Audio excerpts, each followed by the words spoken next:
Yo, boys, and the two women that watch this channel. Hey, these are two extroverts I know who really dabble in the dancing. These guys are professional conversationalists. So I had them on. We're gonna talk about dancing, which is why the title of the video has dancing in it. So yeah, dancing, specifically NSA dancing. Oh shoot, this is you've probably seen Ben before on our video about yelling your heads off musically. This is my roommate Bryson. Hello, I wanted to get him on here before I head off. Document.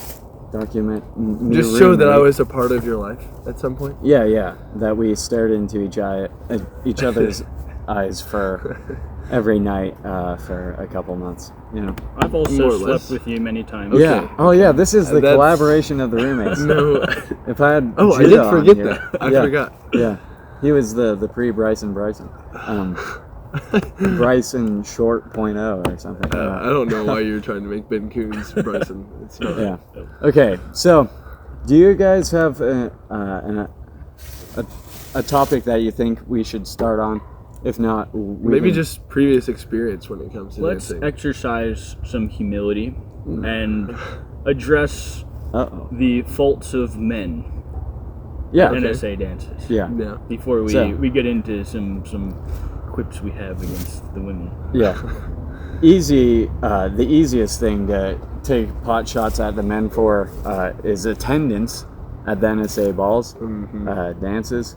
You guys just, I mean, most of you guys, a fair amount of guys show up, but it's pretty clear proportions-wise. Especially from what I've heard recently, it's gotten better over the last year or two, but there's still plenty of guys that just don't think it's really in their best interest to be at dances, or they think they're too awkward, or it just won't be fun at all. Yeah, and this is something I find very disgraceful, is that some of these ladies come out and they pay $7. They don't get danced with for like a few dances in a row maybe, and then they up and leave, and that's because you guys did not come. Yeah, when I dance with the ladies, I'm not just going out there like, hey, who's the ladies that everybody's picking. I try to diversify. This is something my dad has done at dances. I think it's the chivalric thing to do. If you see a lady that ain't being picked on, then go pick. Yeah. Pick away. Pick away like you're a slave on a plant. Or maybe not. So yeah, attendance. That's one thing. You guys.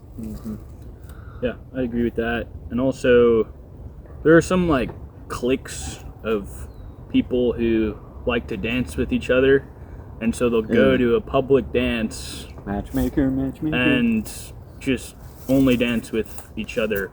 And I mean, if you're couples, I guess that's one thing. But I think that if you're gonna go to the NSA dance, you should be a part of the whole community, the whole body of assembly, and you should try and seek out those who are neglected and not seek only your own interests. I'm sure there are a few NSA guys out there that legitimately don't come to the dances because they are actually reasoning out on principle. Hey, I think this is too much of an obviously sexual dynamic between the ladies and the men, and so I'm not going to dance with someone until we're betrothed. But most of these guys, it's a pride issue. They either won't come to the dance because they're afraid of having a bad time or feeling awkward. They don't know any of the dances, so they're not willing to come out and learn them. Or another way pride interferes is giving the lady a muchos boringos time, which is another topic. Conversation, vigor, lack thereof, of both of them. Yeah, you're like, even yes, attendance is one of the very first steps and is the biggest step. But once you're there, that's not the end of the battle. That's not the end of your duties. Like, once you're there, you're not just to be a body. You're not just a body there in the room, a number pairing up with another number. Like, you're clock in, clock out. Yeah, you're there to help everyone else there have a good time and to enjoy what they're doing. So like, even just something as simple as just really getting into the dance and like whooping when it comes to certain times in the dance where you whoop, or like clapping when you're going through a certain really rhythmic part and you're not the one actually dancing. Like, just stuff like that. Plus, on top of it, especially when you do have slower dances where you're able to talk with your lady or talk with people in your set, that just makes it a whole lot more enjoyable and I think God-honoring too, just because you're actually caring about the well-being of others and caring that other people are having a good time and not just you. Because, there's plenty of people that can have an awesome time and just stay silent the whole time.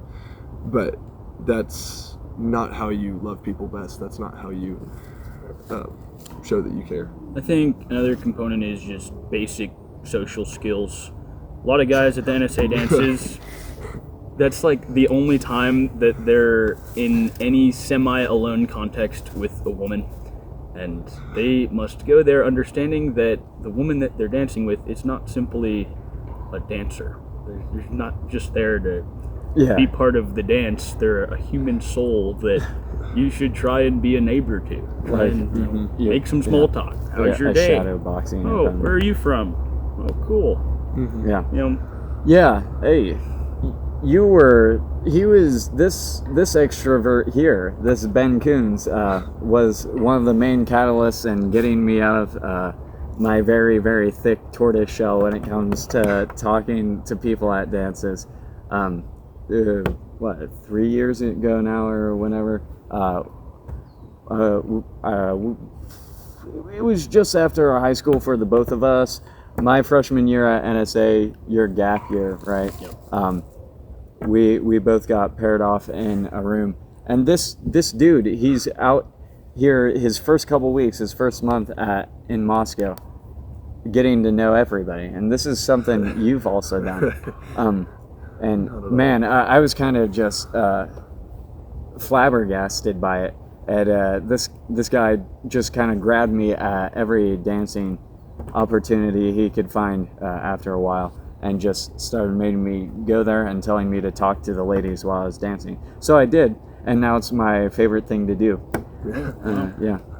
I think it's also a really good way to get to meet girls that you never would really talk to otherwise. Yeah. Like, especially in other classes. And as a freshman, I've realized, like, most of the girls at the dance are freshman girls, but there's still plenty of upperclassmen too that I barely talk to at all. And most of them are really good at engaging in conversation. Most of them have like really in-depth plans for their lives already, and it's just really neat to get to know some of these people that I never would otherwise, like, unless I am intentionally seeking out conversations with them outside, which is not exactly wise.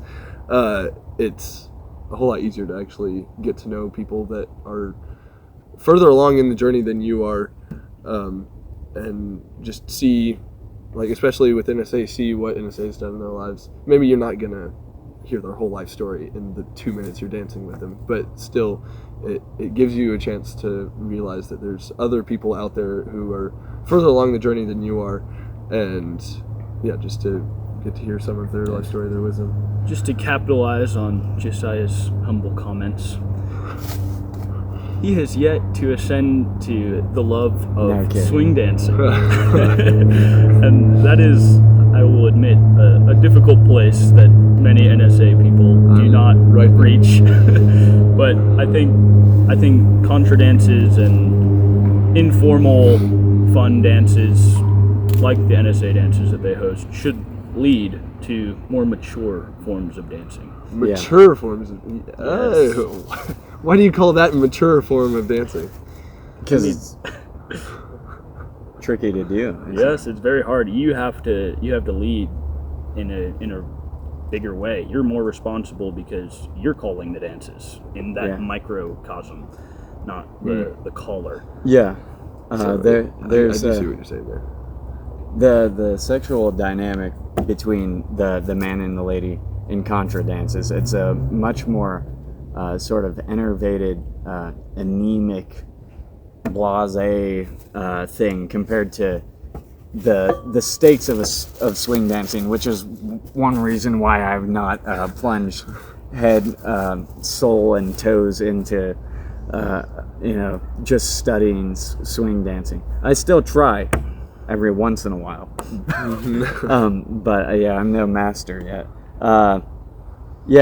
Because since you have the responsibility to not only lead the conversation but also come up with the moves that you're going to be doing, oh man, this woman is completely reliant on you to have a good dance at all. If you don't make the dance good, there's no way she's going to have a good time, and that's one of the barriers of entry to swing dancing. But it's also one of the glories when you find that and you do it. The lady is so much more receptive and feminine. Anyway, it's a good time. It's like, oh boy, we're back in the Garden of Eden, baby. Put some clothes on. Or we're back in the Garden of Eden, baby. Yeah. I don't know. I do realize like that aspect, especially of the leadership role. Like you're definitely gonna have some forms of leadership in contra dances, but not nearly the level of responsibility in coming up with stuff. Because like every single time I've been to a swing dance, I find it so hard. Not like I'm following all of the just initial dance, the initial structure, but then like trying to have a conversation at the same time is nearly impossible because I'm thinking about things that aren't really just in my bones yet. Yeah. And then on top of that, trying to add other stuff too to make it actually fun. Yeah. It definitely takes a whole lot more practice. So I can see how you might say it's harder. Yeah, contra dances are less hostile to the people engaging in them. So they're a good thing to do, but yeah, there comes a point where if you haven't started getting into swing dancing, if you can do all the contra dances by rote, by muscle memory, you really, you need to start. It's time for you to start branching out. Yeah, keep going further up and further in, till eventually you're on Dancing with the Stars, because that's where you belong. Yeah. Levitation dancing, you float. I think that principle still applies even once you get into swing dancing. I think it's more fun when you try to continually explore new moves and just improve your. There are levels skill. to swing dancing as well. I mean, there's the basic like turns and stuff, little twirls and things. But then you get up into the trapeze artist, circus freak moves, where you've got some sort of strong man lifting up like 20 women, or flipping them through the air. The cheerleading routines. Mm-hmm. Saw some of those last night. Man, oh man alive. Goodness. Yep. Yeah. I have probably only got down like 5 moves, and so sometimes with girls that I dance with that are more experienced, I still can be a little boring myself. But always growing. Yeah, I still have the question though, like how far are you able to go along the path of swing dancing before it becomes too involved or too intimate and you're definitely needing to dance with a sister or your wife at that point? Because like just the way I was raised. Now, granted, I came to Moscow with a bias. We didn't do much dancing back home. My dad really discouraged dancing with anyone other than my sisters. And so now being up here without any of my sisters, it definitely was a shock. Just the experience of dancing with other people. But I still have that, that barrier, I think, or that part of my brain that's like, oh no, that's too far. Oh no, that's too much intimacy or getting too close to a woman or something like that. And so that's where I feel like swing dancing can, like, yes, the more fun things, the harder things are more fun, but most of those super hard things are on the more intimate side of things. And so that's one of the main reasons, actually, that I've just strayed away from even going to a lot of swing things, just because I know in order to have the most fun, it makes the most sense to do it with someone that you're actually able to do the super fun things with. Yeah, I mean, cultural context is different. When I was in Spain, did lots of salsa and flamenca. We got nice and close for those.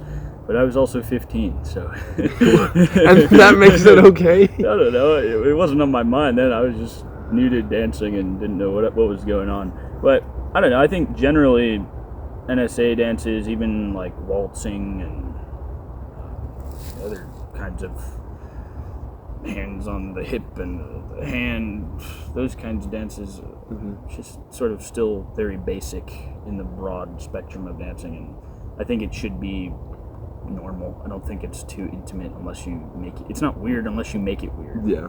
So I guess it's partially a conscience issue at that point. Your frame. Yeah. And so if you can't handle that, Paul might call you the weaker brother.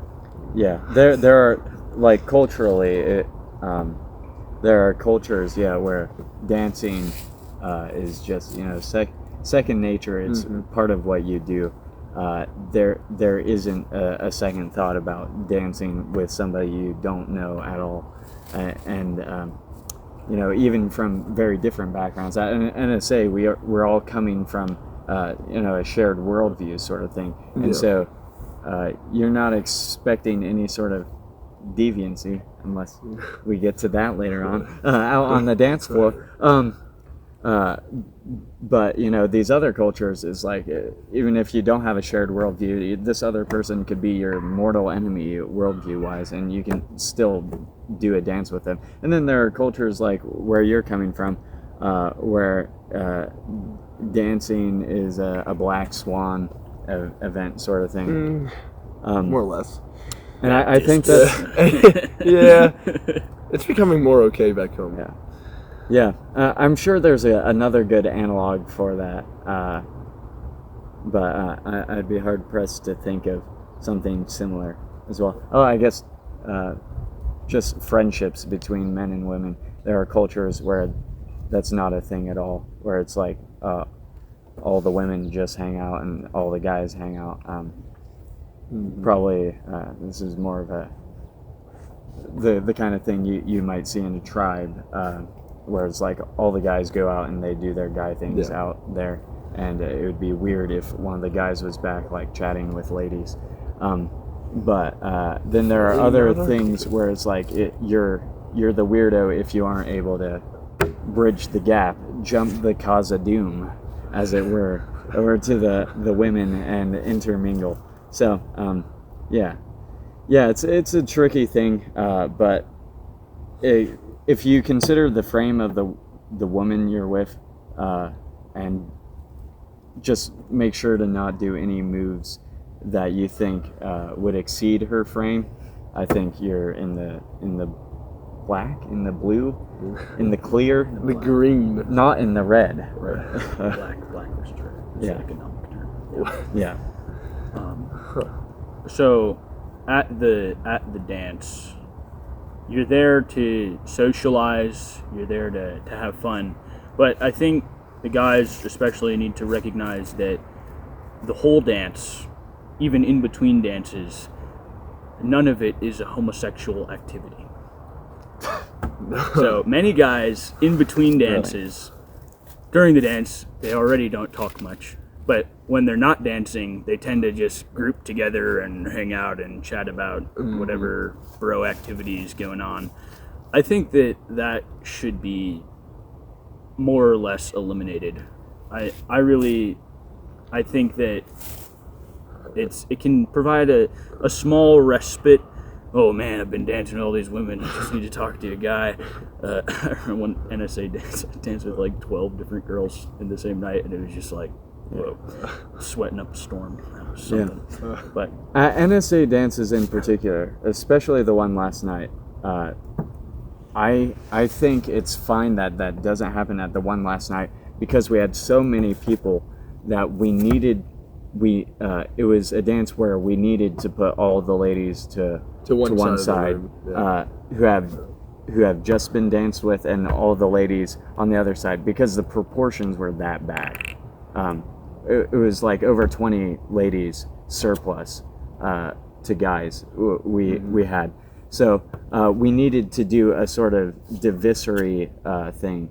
And then it's kind of hard to talk with a lady if you're over like on the ladies' wall as they stare out into the void of guys.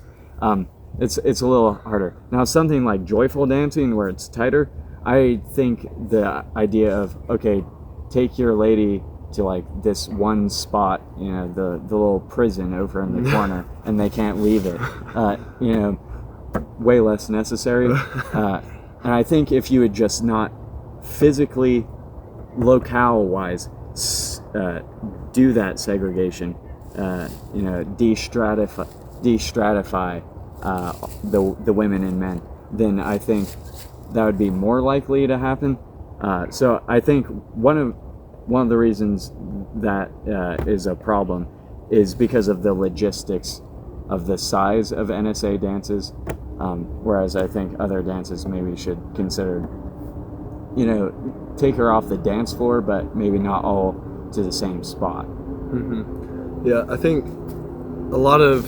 at least a lot of conversations I've had have come back to the like, how much are we actually supposed to be talking to ladies? And as Christian guys, especially as NSA guys, like how much are we supposed to be involving ourselves with ladies? And you know, just constantly keeping at the front of our mind, avoid all appearance of evil.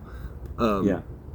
Like how far are you allowed to go talking to a lady or singling someone out, as opposed to just the whole group before it's like actually treading onto sinful. It's the grounds. singling out that has that is the only thing that has a potential to go wrong. Yeah, which is if you give every single lady, all 100 something of them at NSA, the exact same amount of attention, you're not going to have the time to be giving an appearance of evil, because you've got, that was your 5 minutes, I've got to head off to the next one. Which is why, like, especially during dances, it starts at the very beginning, actually. Like, when everyone's walking in, because that is the moment where the segregation starts right there. Like, everyone walks into the room. Usually the guys start getting there first, because, you know, ladies tend to take longer to arrive at dances. And all the guys start forming their group. Then when ladies come in, guys should be willing to break off and go welcome them, just make small talk with them, just make them feel welcome. But then when you start the segregation there, when you start the, oh no, we got to distance ourselves from them, because we're only really meant to be with them during the dances. Like, when you start that mindset there, it just carries on through the rest of the evening, and it makes it super easy to, even when you are supposed to be taking the girls to one side of the room, or when you have like the line dances where everyone's just sprawled out in the middle of the room, like, you can still see the segregation happening there. Like, all the guys are up at the front, all the girls are in the back, or it's just like completely split straight down the middle. Some dances definitely can be worse than others, just because of the maturity level of the guys there, I think. Like, I definitely probably need to talk to more girls about this, especially like my sisters and my mom, just what feels more welcoming and more loving, because at least to me it would feel just really off-putting and really unloving if just a whole half of the room decides, yeah, I'm not really gonna pretend like you exist until the moment that a dance starts. A lot of the responsibility for this, I think, falls on the man. There are women who have grown accustomed to just, and yeah, our dance culture is formed so that it's actually difficult to start a conversation with some women. And if you want to change, if you want to be a culture shaper, you have to actually interrupt women sometimes when or if they're hanging out with their friends on the dance floor, they're in the middle of a conversation, but now is the time to dance. You still go, and you have to interrupt their conversation if you want to dance with them. That's if you want to dance with them. The same, I think, would apply just generally in making conversation with them and breaching that gap. Hey, speaking of conversation, a word to callers out there. If this is something you sympathize with, don't use foghorns as your speakers. It's very difficult to carry on a conversation if, it's impossible to hear the person. Well, it just colors really show what they want the dance to be from the very first dance. Because usually the very first dance is a grand march or something like that, where it's going to be very much filled with conversation with your partner, just because it's a slower dance. And yeah, not much else to do. So the caller right away shows what he wants all the dancers to get out of that dance. So if he just starts off blaring his music, he's showing, okay, maybe the point of the dance is just to have fun, just to dance with other people, instead of it's to build community, to love these people the best I can, to just really enjoy living as we've been called to live as men, and living as we've been called to live as women. To be fair, we're probably the sappy minority, and most of the guys are like, yeah, louder, louder. I want no excuse. Or please give me every excuse to not have to be talking to this lady. Yeah, there's definitely some dances where more like a more defined beat and a stronger pulse, stronger rhythm, stronger bass, or whatever it may be, can really aid just the level of excitement or fun going on in the dance. There was one particular one I'm thinking of last night. It was a line dance, so we couldn't really have much of a conversation there. But at least among the people you were dancing with, or who are next to you, you could try to kind of have a conversation with them, but the music was really quiet, because we were learning a new line dance. Okay. But I don't know, just it felt like one of those moments where you weren't really going to be able to have much conversation, so that the music could have been louder, but instead you had both. You had no conversation and very little music. Yeah, callers, you selfish, dirty narcissists. You give yourselves a microphone whose levels are high enough to speak over the music in the middle of it, but you don't let us speak over it. And then there's also the other thing of upon you. Of how much should you be calling during the dance? Because you most of the time you're able to teach the patterns and teach the dance straight off at the beginning, and you're calling it while they're following the steps, and then you turn on the music, and especially with some of the contra dances that everyone at NSA knows, the caller can either just slip into the background and not really say anything, or sometimes join the dance. But sometimes there are dances where you really do need a caller, or else everyone will lose where they are in the song or what step they're on. Yeah. There was one dance last night, I'm pretty sure it was heel toe polka. Yeah. Where one corner of the room was 3 steps ahead of everyone else, and that was because the caller had stopped calling. Yeah. Those ones, it's vital. When everyone is in a circle and charging down along the line, it's pretty imperative that everyone is on the same thing. Now, Virginia Reel, everybody's split up. It's less imperative. Each set can do that it. Every set, reels at the same time. Yeah. But yeah, with heel toe polka, that was really funny. I was laughing my head. It happened at the last dance too. It happened with Yeah. a Spanish waltz or one of those other circular mixer dances, and it was just what are we doing? Yeah. So.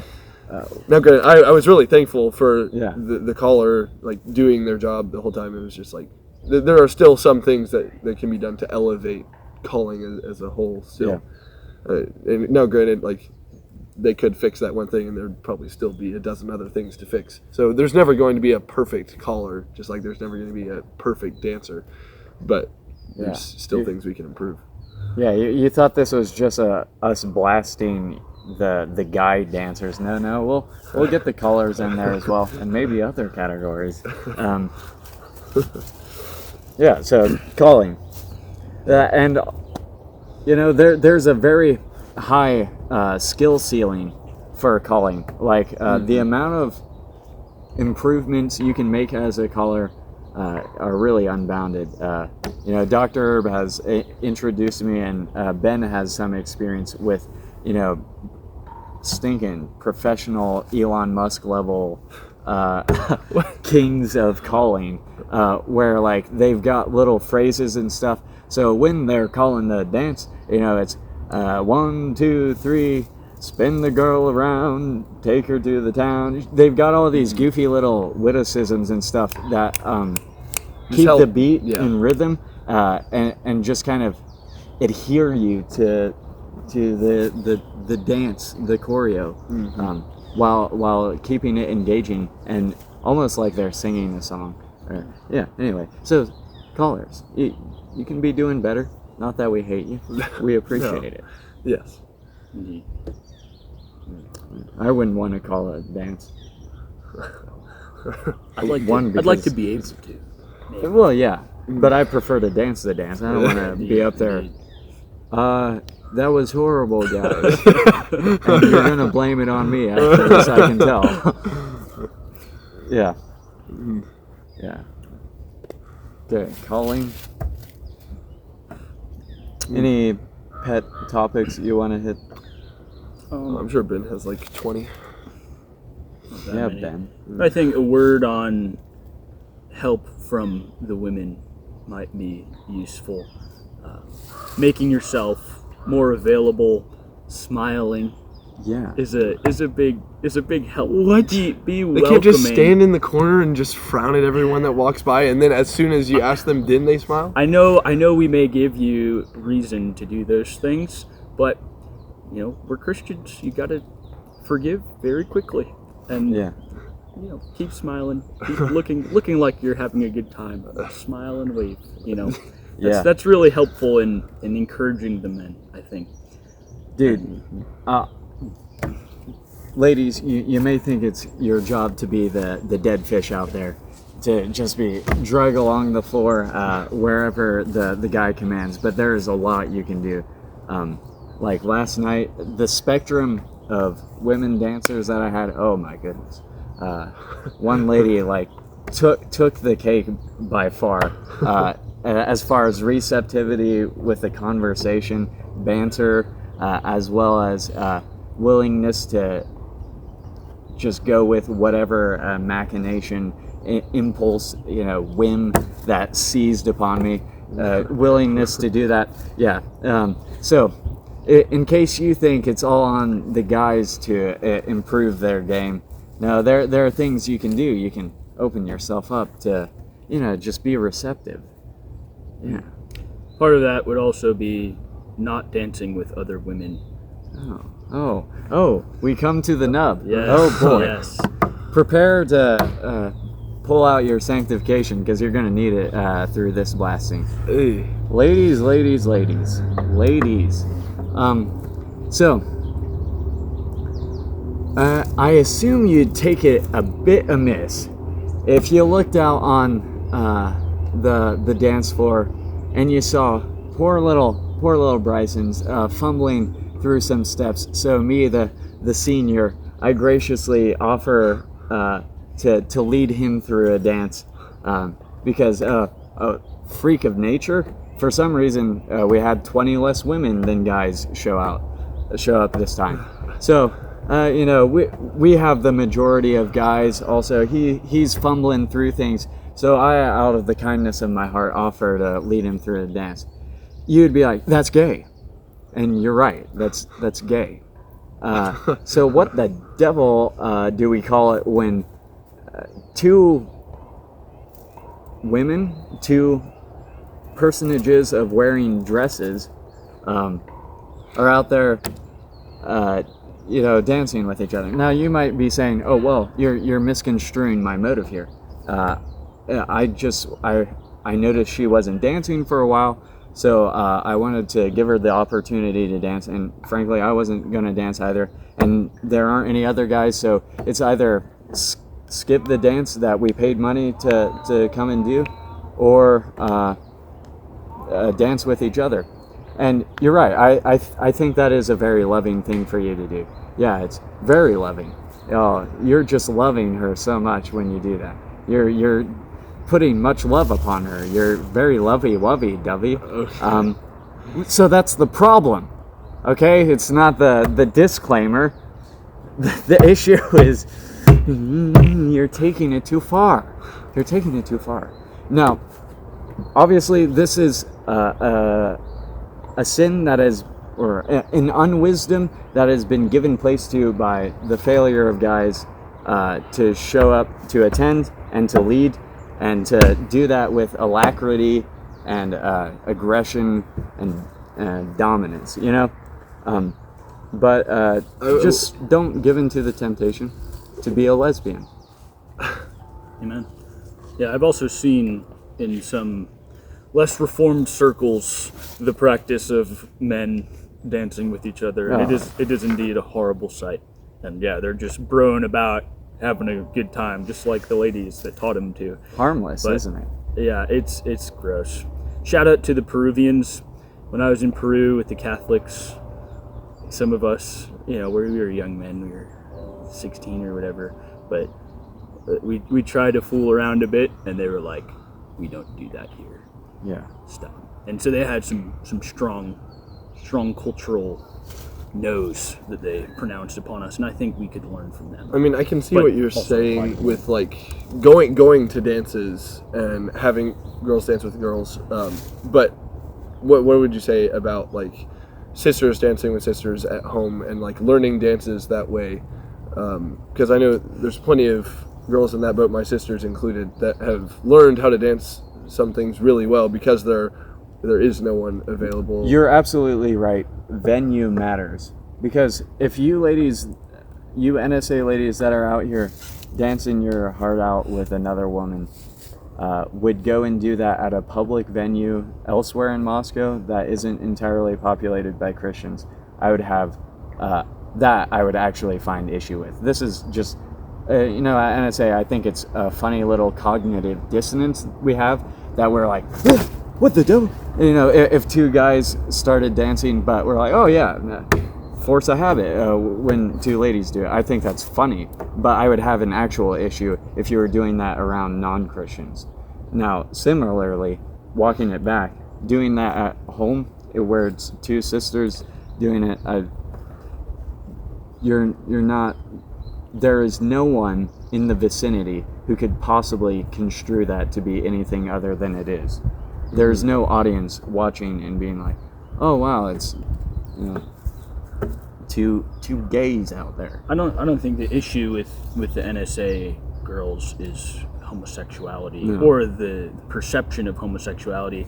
I think it's sort of just you're trying to help a sister out who's sort of alone. A better practice that I've seen than dancing with a woman, you go find a guy and you go tell, how convicting is that? When the girl goes to the guy and is like, hey, so-and-so is she's been all alone. Could you go dance with her?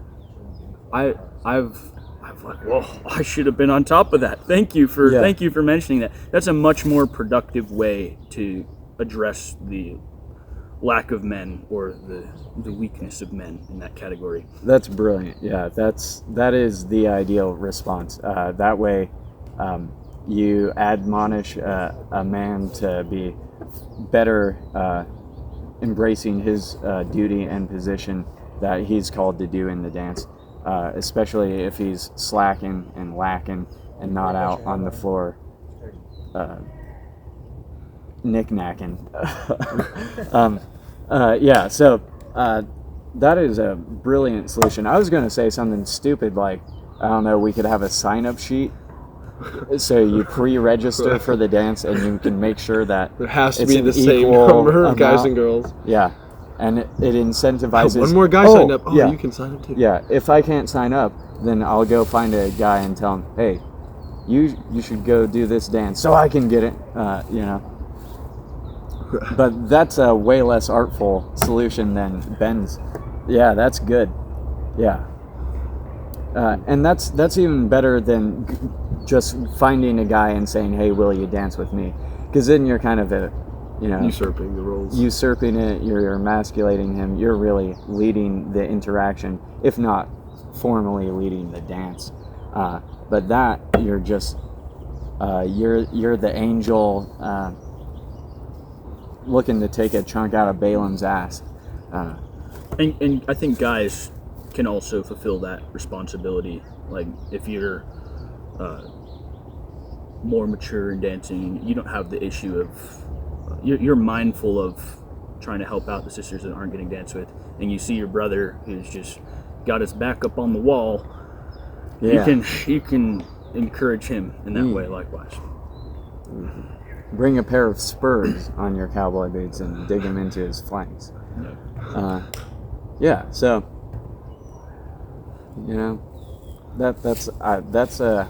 I think that's a good way. I think we've treated that topic well. Let's see, is there really anything else big to hit about these? I mean, we've hit conversation, attendance, the gay, calling, even music volume. We've touched on swing versus contra a bit. If you want to say something about line dancing. Yeah, line dancing I think can be fun, and I'm okay with it, but oftentimes it just wipes you out. It's like one of the most physically challenging dances that we do. Yeah, and it's easy to give a ton of vigor to it. Yes. To like really just be whacking it out instead. Especially when shuffle, you know shuffle, it really shuffle, well. Shuffle. Yeah, yeah.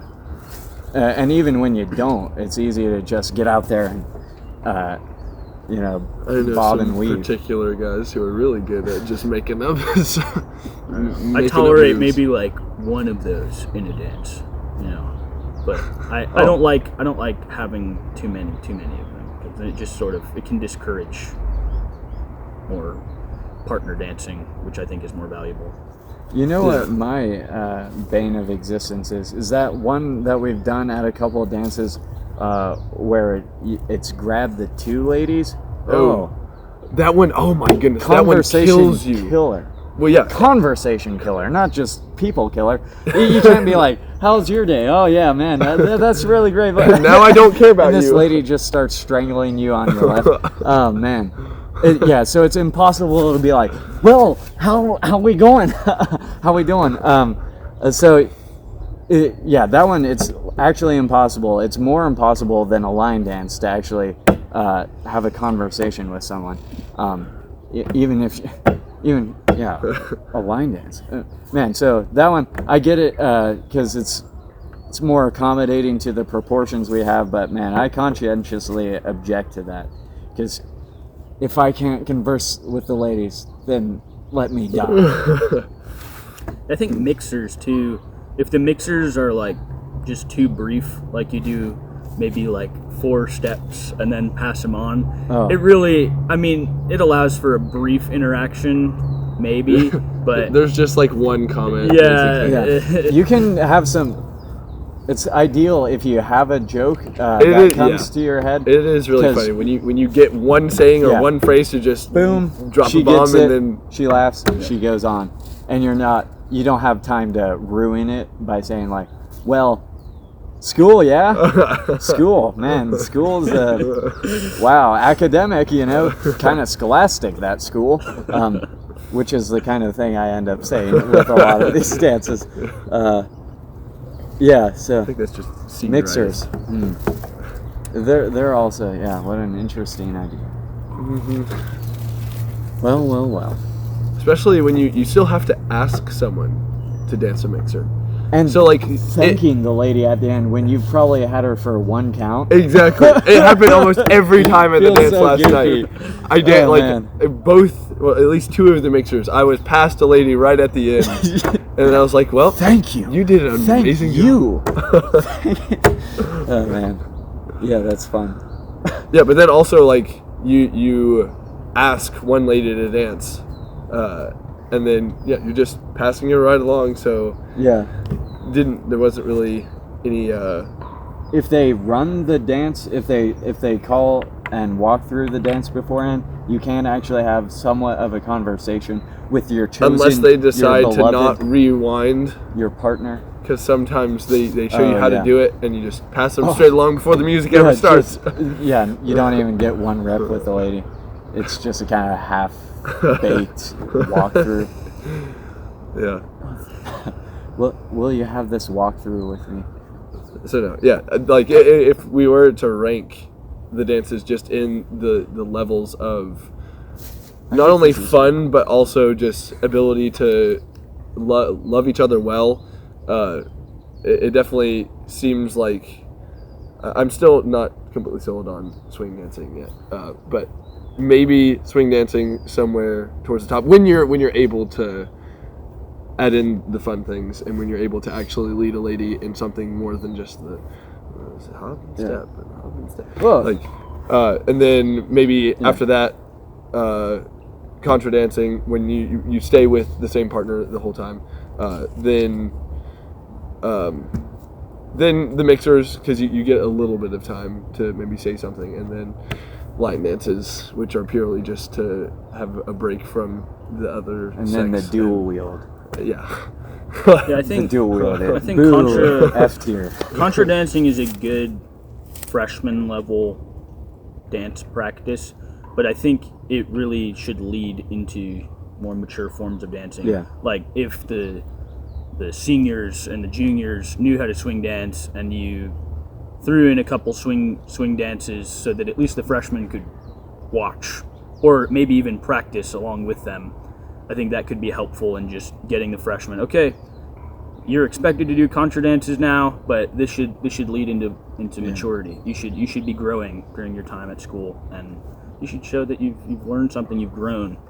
I think that would be helpful. Yeah, contra dancing has been refreshed to me because I'm a novice to speaking to women.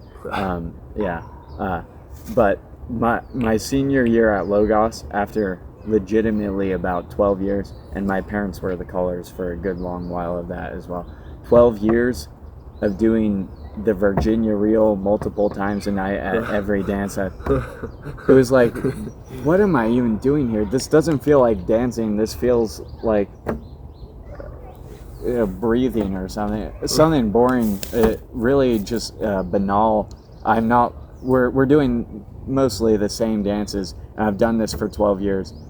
So I should have definitely probably been looking into doing swing dancing, because I'd kind of maxed out that contra dancing skill. I think having a mind conversing, having a mind not just to grow yourself, but to help others learn how to dance. Like if you've been dancing for years, you know the moves. You can help a lady just walk through those dances, and then develop her. Hey, let me show you this new thing that I learned while I was here longer than you.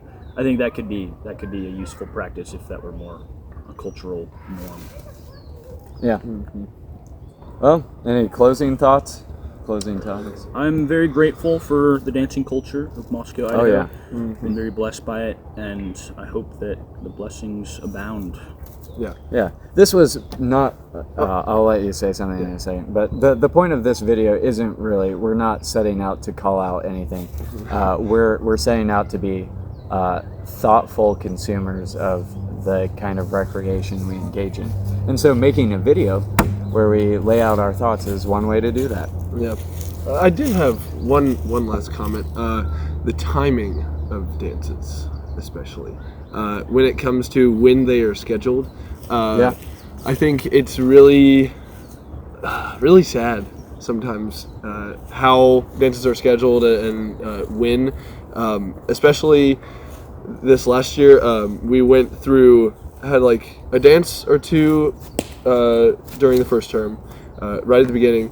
A drought. Basically nothing during the winter when people are the most depressed, the most lonely, the most just like in need of a dance. Yeah. There's the least amount of stuff outside and just things happening in general, except for those 2 weeks before Christmas where it's like, an avalanche. Needs to be better scheduled, like just maybe two dances every term. I think this is the worst year I've noticed. Really? That happened. The last 3 years have been great. It's been pretty rhythmic, having multiple each term. It was there have been years where it's like every 3 weeks out is kind of what it was like. Just I would definitely be okay with that. Yeah, and I wish it had happened, but I think better venues also could be explored. I mean, they're all used to the NSA ballroom, but it gets pretty hot in there. The U of I, I'm sure you could get CRF or somebody to host a dance there as like a club dance, but then you lose the NSA exclusivity, I guess. So, I know. More different venues hopefully will open in the coming years. But, hopefully I've been recording, and if I have, then Bryson, I even when I get Alzheimer's, hopefully you won't be able to forget me completely. Yeah. Oh, what Please a comforting be thought. recorded. What a comforting thought. Okay. Thank you, everyone. Here we go. Oh, it was recording.